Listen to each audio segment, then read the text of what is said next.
کہ حضرت علی خود نبی کی کفالت میں تھے، مسکین تھے، غریب تھے، کچھ بھی نہیں تھا، تو بیٹی دے دی تو کچھ بھی نہیں ہے ان کے پاس، تو تھوڑا سا تعاون کر دیا. تو آپ کا داماد اگر اتنا غریب ہے، کم بخت ڈبل بیڈ بھی نہیں خرید سکتا منوس معذرت کے ساتھ، اور ڈنر سیٹ بھی نہیں خرید سکتا، واشنگ مشین بھی نہیں خرید سکتا، تو ایسے منوس کو بیٹی نہ دو پہلے تو.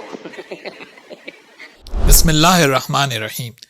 یہ مولوی مسعود اہل بیت علیہ السلام اور بالخصوص مولا علی علیہ الصلوۃ والسلام کے بغض میں اتنا آگے بڑھ گئے کہ اسلام کی اعلیٰ اقدار کو منحوس کہہ بیٹھے.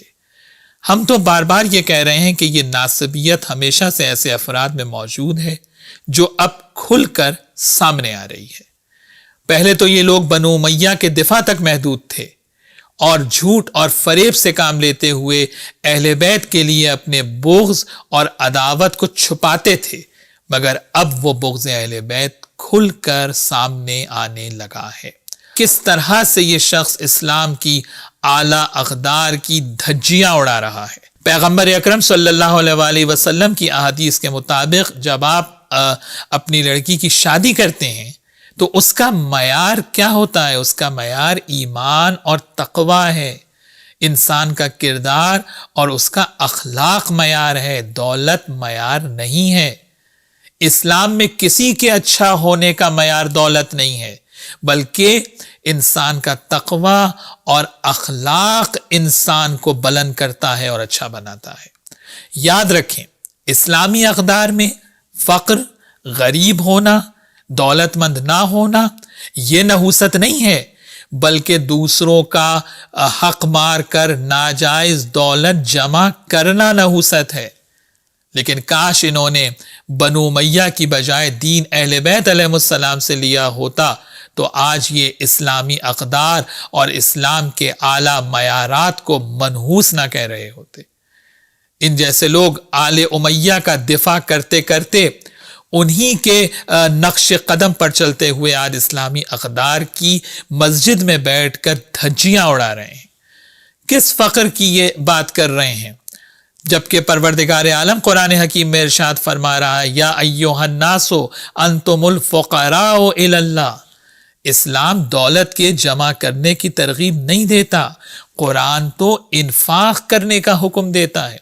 سورہ مبارک توبہ میں پروردگار عالم کا ارشاد ہے والذین یکنزون الذھب والفضة ولا ينفقونها فی سبیل اللہ فبشرہم بعذاب علیم.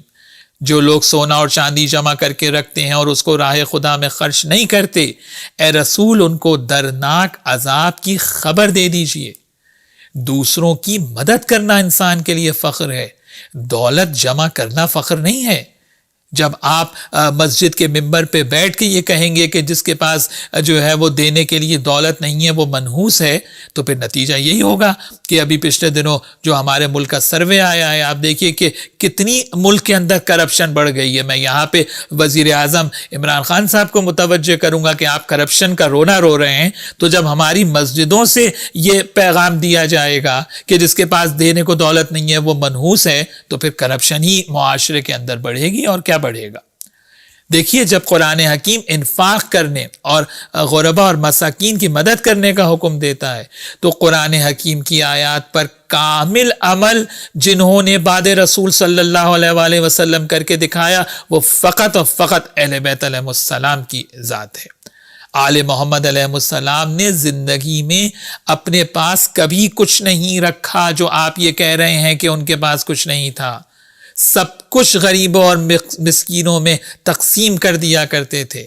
آل محمد علیہ السلام خود بھوکے رہتے، دوسروں کا پیٹ بھرتے، خود پانی سے افطار کرتے اور کھانا سائل کو دے دیتے تھے. اور اللہ سبحانہ و تعالیٰ نے اہل بیت علیہ السلام کے اس عمل کی تعریف میں سورہ الحطہ کی آیتوں کو نازل کیا ہے. آپ کس فقر کو منحوس کہہ رہے ہیں جبکہ مولا علی علیہ السلام ارشاد فرماتے ہیں الفقر فخری، میرا یہ فقر میرا فخر ہے کہ علی نے ہمیشہ اپنا سب کچھ راہ خدا میں انفاق کیا ہے.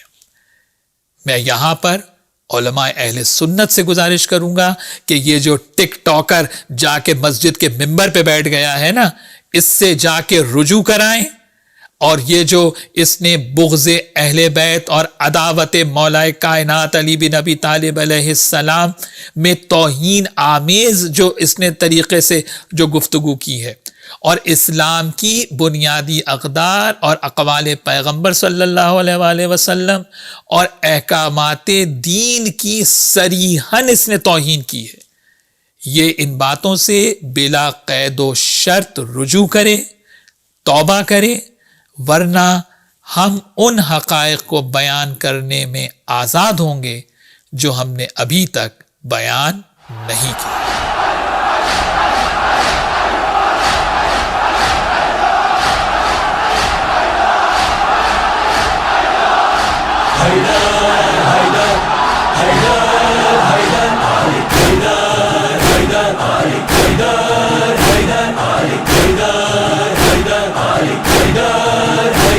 اے تخت امیہ سن، یہ شور سنا تو نے، یہ نام علی کا سن۔